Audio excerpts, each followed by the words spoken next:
So, Sid, I wanted to talk to you a little bit about making friends with yourself, the mindful self-compassion program that you took.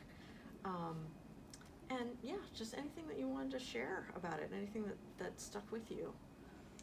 Yeah, I mean, first of all, like, it was transformative. That's why I'm here.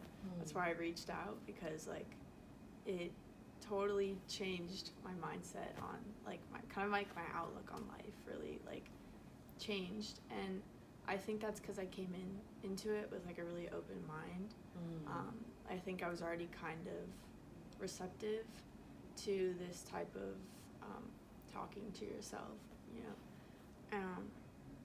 But it really helped me to kind of take a step back and find that, like, safe space within myself.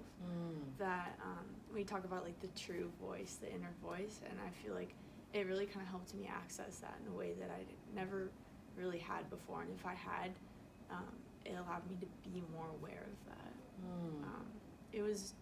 It's hard to explain unless, like, you really understand it. And when I talk to my friends about it, I don't think they quite understand it, but it allowed me to live life in a way that's, how do I say this? It allowed me to live life in a way that's more be full of enjoyment, honestly. Like, I notice little things that make me happy. I do things kind of out of passion instead of, like, the fear of failure. And I feel like that was kind of one of the core principles. Yeah, absolutely.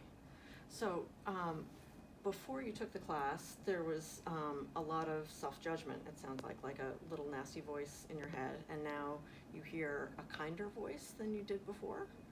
I think it's interesting because I've always been a super driven person, and I think I've always seen a lot of that, like, you can do better, like, you need to do better, come on, being really hard on yourself. People have always told me that one of, like, my biggest weaknesses that I never saw as a weakness was that I was so hard on myself. And while I do think that is helpful, and I think that is kind of part of who I am, letting that kind of take a step back in certain situations and letting self-compassion and, in something, if I do bad on a test, instead of saying to myself, oh my God, come on, like, you need to buckle down, you need to grind, you need to, really go ham at it and just do better. It's like, it's not necessarily accepting failure, but it's accepting how you feel in that moment. And, recognizing that, hey, like, that didn't feel good, and that's okay. Wow, yeah. Yeah, so accepting that things are the way they are rather than fighting against them, wishing they were different, actually allows you to make changes to make things different. Yeah, because I think doing things out of kind of that fear of failure can be really effective. Like, and I think that's why most people do it. Yes. Because, like, yelling at yourself tends to work, and I think it is helpful in certain situations, but for the large majority of, the daily situations that I'm in, being kinder to myself is a lot more effective because it allows me to do things out of a place of growth and excitement and enjoyment and curiosity rather than a more, like, punishing voice. Right, so it's a positive motivation rather than a negative fear-based motivation to move forward and do the things that you want to do in your life. Yeah. And I think that, like, I think that motivation for me still is kind of like, I want to do better, like, we can do better, which, it is awesome. But I think the extreme version of that isn't awesome, and it's not super helpful. And beating down on yourself doesn't necessarily help you to do better, which for me, letting go of the way that I'd always done things was really hard because I was like, what is mindfulness? Like, do I really want to accept this? Because the way I'm doing things, like, I'm generally pretty successful in the things that I do, but it's crazy to think that I could actually be more successful if I was kinder to myself. And happier. Yeah, right? A lot like, happier. More successful and happier. Yeah. because you're nice to yourself rather than beating yourself up. Yeah, like we were just talking about college, and like applying to colleges, if you kind of go in with the mindset of, you know, I'm super happy with myself, I've done these things, and I'm really excited to share that, and I hope that I get in. I hope that they, like, you know, recognize like those parts of me that I've kind of shown, but if they don't, that's okay. Like, it's not necessarily like, I don't know, it's a really fine line between Yes. just accepting like a lesser outcome, but almost doing that initially kind of allows you to, I don't know, almost like execute better. And I guess I'm kind of looking at this of a place of like, you know, how it affects my daily life, because I am very goal oriented. Sure. But you know, even besides all that, it just helps you to kind of be more relaxed and I don't know, just more like in the moment. Right. And when you're more in the moment, you're more able to enjoy the things that are actually around you rather than worrying about the things that are to come or regretting mistakes that you've made in the past. And so you're actually able to be present for your own life and the things that you want to be doing. Mm-hmm. And it's allowed me to be like clear. Can you say more about that?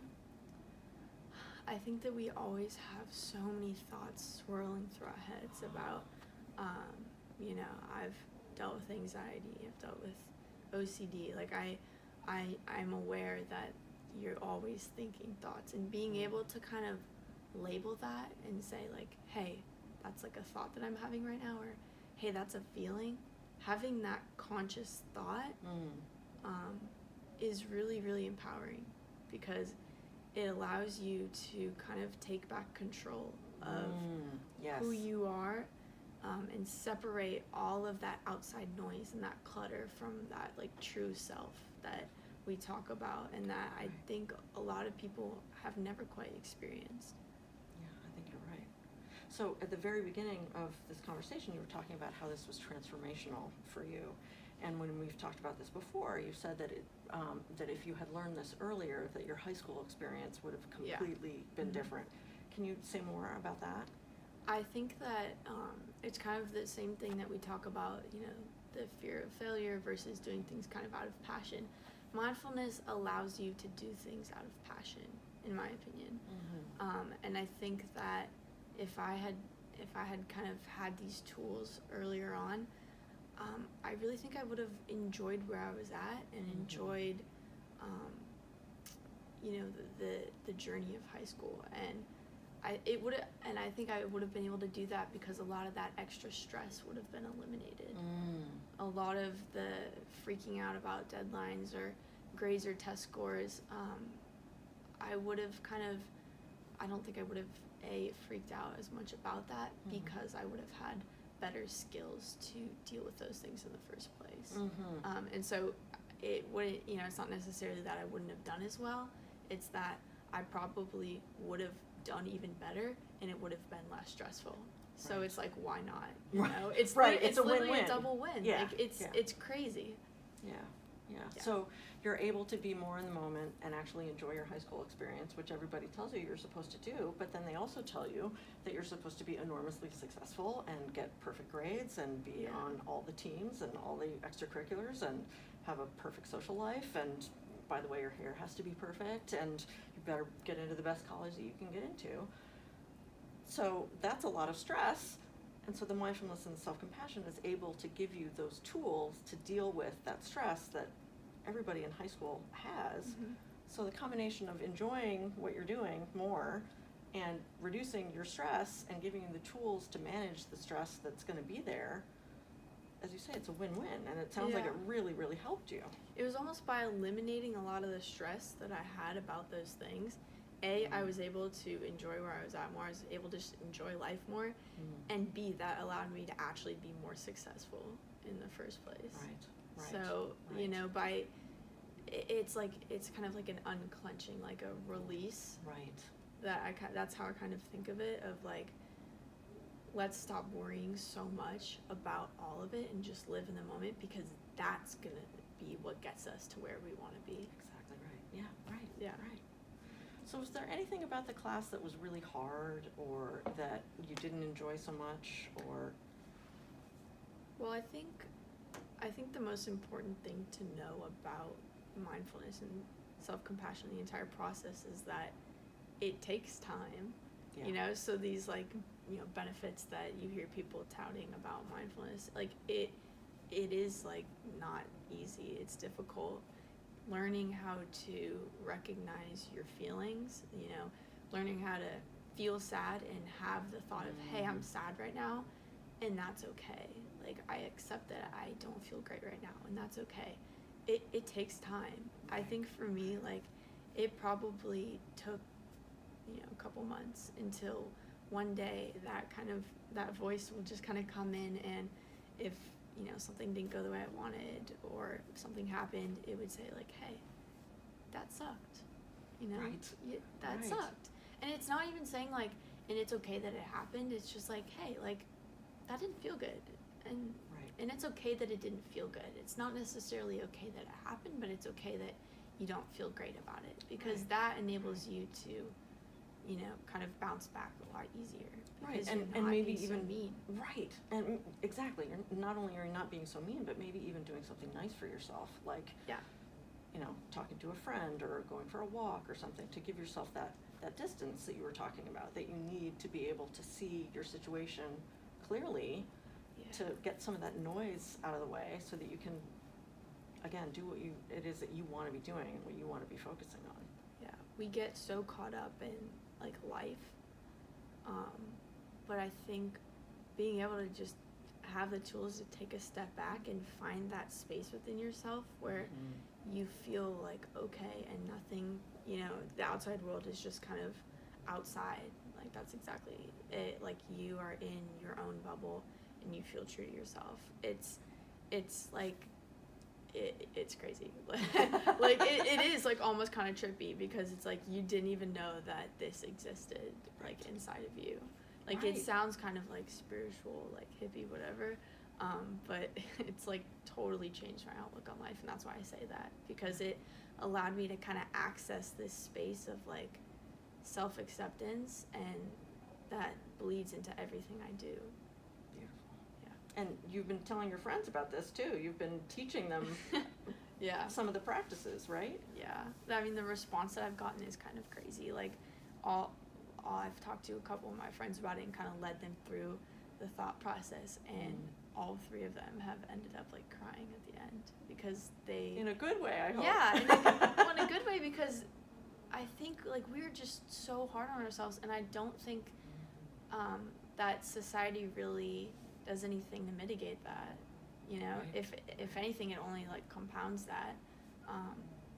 Like, we are such a driven kind of work heavy culture, Yes. which is awesome. But I think that the way we're going about that could be so much better. And I think that mindfulness really helps you to kind of, like you said, take a step back and find that safe space within yourself that allows you to kind of radiate like outward more. Right. And I'm sure that not only did you want to share this with your friends, but they were looking at you and saying, something's going on with Sid. I want to know what's up with that, you know? Well, it's funny because my friends always call me like Zen Sid, because like I bring my the meditation rock that we got. I would bring it to school and I'd show all my friends. They'd be like, "Oh, what's that?" But yeah, like seeing how my friends, like, once they kind of got it, and you know, I'd say like, "Hey, how do you feel about yourself?" And they'd say, you know, "I feel X, Y, Z," and I'd say, or, you know, they were like, I'm really not happy that I did this, or I feel ugly or whatever. And I would say, hey, like, you feel this way? That's okay. And they were like, oh my God. I'm not saying, like, it's like, I'm not saying anything if the example is I don't, you know, feel attractive. I'm not saying anything about if you are attractive or not, because I think one of the things that we tend to do is we say, like, oh my God, no, like, you are, like, beautiful, like, Right, you're fine. right. But if you don't feel that way, that's not really going to help you. Exactly. It's like you're not really saying anything about if it's true or not, or if you can do anything to change it, or it's just literally just accepting, hey, I don't feel, like, attractive, and that's okay. Like, it, and so, yeah, they would, like, get really, like, emotional when I talked to them. It was kind of crazy. Yeah. And then a few of them were like, wow, like this is how you see the world now. And I was like, yeah. But the other thing too is like it's not all the time. Like I still get caught up in sure. Yeah. all the stress all the time. So it's not like I feel like, crazy enlightened, but I do think that it, if I continue to practice, hopefully I can incorporate that into the large majority of my life, because I think that it's already helped me so much. Oh, that's so great. So between taking the class and being able to share this with some of your friends and then keeping up a regular practice, you feel like it's all been worth the effort and the time. Yeah, I think that's one of the biggest things that for kids my age, I guess, is taking the chance on this, because it does seem a little foo-foo at first. Sure. Like, Yeah. like mindfulness, whatever. Like I said, it sounds a little bit like hippie or whatever. But I do think that if you come into it open-minded, like I did, and really accept what's being kind of taught to you, it could make a lot of positive impact in your life. Thank you so much, Zen. Of I course. really appreciate it. Thank you.